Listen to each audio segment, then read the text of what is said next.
Horror कहानियाँ थी। अगली मौत किसकी?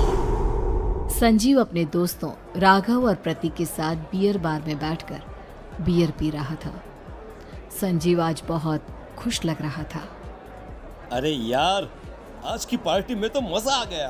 तुम दोनों दोस्तों के साथ तो मेरी जिंदगी इतनी अच्छी है कि क्या बताओ कितनी अच्छी है। अरे भाई, अब दोस्ती की है तो जीना मरना सब साथ में। हाँ अरे यार सुनो, जल्दी से एक बियर और ऑर्डर करते हैं ना, एक आखिरी, और उसके बाद ये जश्न यहीं खत्म हो जाएगा। अरे हाँ, क्यों नहीं। वेटर, जल्दी से 2 बियर की बोतल लेकर आओ। आज मेरे दोस्तों को जश्न मनाना है, क्यों? इतने में वहां पर एक बहुत सुंदर लड़की छोटे छोटे कपड़े पहनकर हाथ में बियर की बोतल लेकर उसके पास आती है। ये लीजिए, आपने बियर ऑर्डर की थी ना, मैं लेकर आ गई। क्या बात है यार, इस बार की वेटर तो बड़ी सुंदर है।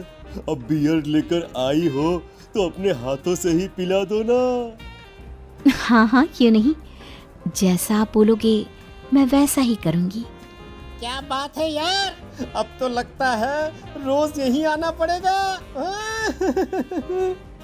उसके बाद वो लड़की उन तीनों को बियर सर्व कर देती है। पार्टी करने के बाद वो तीनों अपने अपने घर जाते हैं। प्रतीक, संजीव और राघव को उनके घर छोड़कर जैसे ही अकेला अपनी कार में आकर बैठता है तो अचानक उसे एहसास होता है जैसे उसकी कार की पीछे वाली सीट पर कोई बैठा हुआ है। वो तुरंत पीछे मुड़कर देखता है। तुम यहाँ क्या कर रही हो? और तुम मेरी कार में कब आई? अरे तुम तो बार में वेटर थी ना। बस ऐसे ही मेरा दिल कर रहा था आपके साथ आपके घर चलने का, इसलिए मैं आपके साथ चली आई। अरे लेकिन तुम मेरी कार में आई कब? अभी कुछ देर पहले तो यहाँ पर मेरे दोस्त बैठे हुए थे। प्रतीक के इतना बोलते ही उस लड़के का चेहरा खतरनाक तरीके से बदल जाता है। उसकी आंखें पत्थर की तरह सफेद और पूरे शरीर पर नीली नीली नसें उभर आती है। गाड़ी चलाओ, पूरी स्पीड में चलाओ, और अगर तुमने गाड़ी रोकने की कोशिश भी की तो मुझसे बुरा कोई नहीं होगा। डर की वजह से प्रतीक के पसीने छूटने लगते हैं। उसका शरीर बुरी तरह से कांप रहा था। प्रतीक बिना कुछ सोचे समझे कार को फुल स्पीड से चलाना शुरू करता है। चलते चलते वो शहर से दूर एक पहाड़ी पर पहुंच जाता है और सामने अब सिर्फ पहाड़ी का किनारा दिख रहा है, जिसे देख प्रतीक घबराकर अचानक से कार को ब्रेक लगाता है। देखो, मुझे छोड़ दो मुझे। अगर मैंने गाड़ी जरा सी भी आगे बढ़ाई तो हम दोनों नीचे गिरकर मर जाएंगे। ये तो तुम्हें पहले सोचना चाहिए था ना। अब कुछ नहीं हो सकता।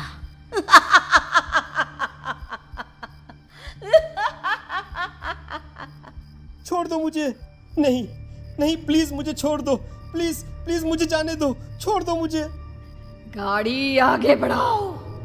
और तभी अचानक से बिना प्रतीक के स्टार्ट किए उनकी कार आगे बढ़ती है और गहरी खाई में गिर जाती है। उसके चीखने की आवाजें चारों तरफ सुनाई देती है।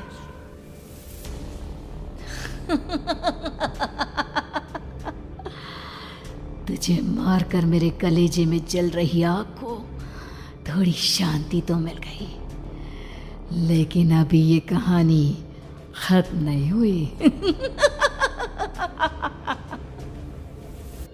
और फिर अगले दिन राघव और संजीव को पता चलता है कि प्रतीक की पहाड़ी से नीचे गिरकर मौत हो गई। अरे कल रात की तो बात है यार, हम सब बैठकर पार्टी कर रहे थे, लेकिन मेरी एक बात समझ में नहीं आ रही। राघव शहर से इतना बाहर उस पहाड़ी पर इतनी रात को क्या करने गया था? अरे यार, वही सोचकर तो मैं भी परेशान हूँ। हम दोनों को छोड़ने के बाद तो वो सीधा अपने घर जाने वाला था, और वो आत्महत्या क्यों करेगा भाई? कल रात तक वो कितना खुश था, हमारे साथ सेलिब्रेट कर रहा था। हाँ, लेकिन पुलिस ने तो यही कहा है कि प्रतीक ने अपनी कार को जानबूझकर पहाड़ी से नीचे गिरा दिया और आत्महत्या कर ली। अरे यार, संजीव, मेरी तो कुछ भी समझ में नहीं आ रहा है। चल ठीक है, अब मैं अपने घर जाता हूँ। Okay, bye. राघव अपने घर में अकेला था। दोपहर का वक्त था। तभी दरवाजे की घंटी बजी। कौन है? अरे 1 मिनट रुको, अभी आता हूँ। राघव ने जैसे ही दरवाजा खोला उसने देखा कि सामने एक बहुत खूबसूरत लड़की खड़ी हुई है। कौन है आप और यहाँ किससे मिलने आई हैं? देखिए ना, बाहर बारिश शुरू हो गई थी, मेरी गाड़ी खराब हो गई है। आपका घर नजर आया तो सोचा कुछ हेल्प ले लेती हूँ। क्यों नहीं, आइए ना, आइए आइए। मेरे कपड़े पूरे भीग चुके हैं, क्या आपके पास टॉवल मिलेगा प्लीज? राघव अपने बाथरूम से एक टॉवल लाकर उस लड़की को देता है। थैंक यू सो मच, अब मैं चलती हूँ। अरे इतनी क्या जल्दी है? आप चाहे तो बारिश रुकने तक यहाँ पर रुक सकती हैं। हाँ। लड़की ने पलटकर राघव की तरफ देखा। नहीं, मुझे जाना होगा, मेरा काम बाकी है। और वो वहां से चली गई। उस लड़की के जाने के बाद राघव अपने बाथरूम में नहाने के लिए गया और जैसे ही उसने बाथरूम में देखा तो उसका टॉवल वहीं पर लटका हुआ था। उसने टॉवल हाथ में लिया तो देखा कि उसका पूरा टॉवल खून के धब्बों से सना हुआ है। अरे अरे ये क्या? ये टॉवल तो मैंने उस लड़की को दे दिया था। ये वापस मेरे बाथरूम में कैसे आ गया? और इस पर ये खून के धब्बे कहां से आ गए? राघव ने आईने में देखा तो उसकी गर्दन पर एक बड़ा सा चाकू का कट लगा हुआ था जिससे खून बह रहा था, जिसे देख राघव के होश उड़ गए। हाँ, अरे ये क्या? मेरी गर्दन इतनी ज्यादा कटी हुई है और मुझे दर्द भी नहीं हो रहा है।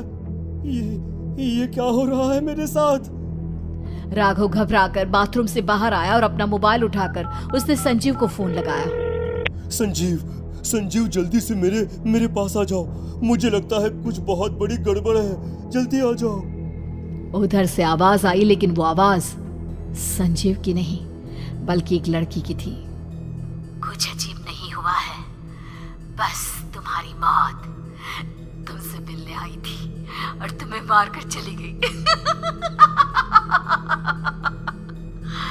अब तुम इस दुनिया का हिस्सा नहीं हो राघव, इसलिए तुम्हें अपनी गर्दन के कटने का दर्द भी महसूस नहीं हो रहा।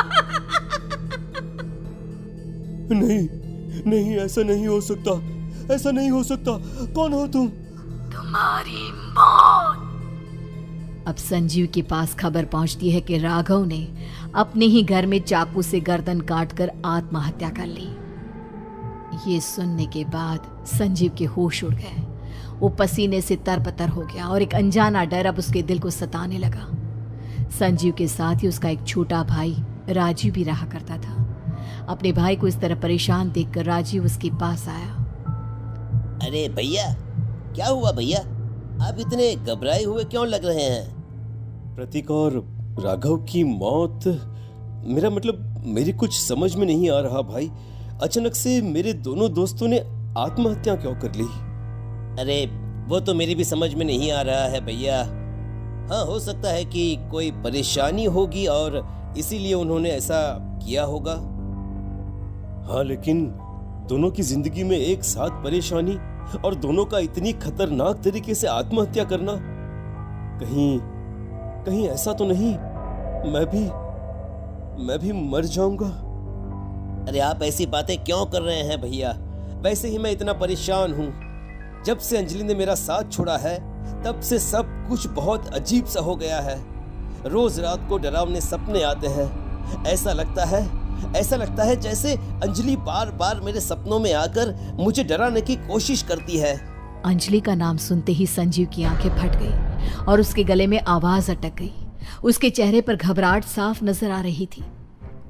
कौन थी वो लड़की जिसने प्रतीक और राघव को आत्महत्या की आड़ में मौत की घाट उतार दिया? और कौन थी अंजलि जो बार बार राजीव के सपनों में आकर उसे डरा रही थी? अंजलि का नाम सुनकर संजीव इतना घबरा क्यों गया? इन सवालों के जवाब जानने के लिए देखिए इस खतरनाक कहानी का अगला भाग।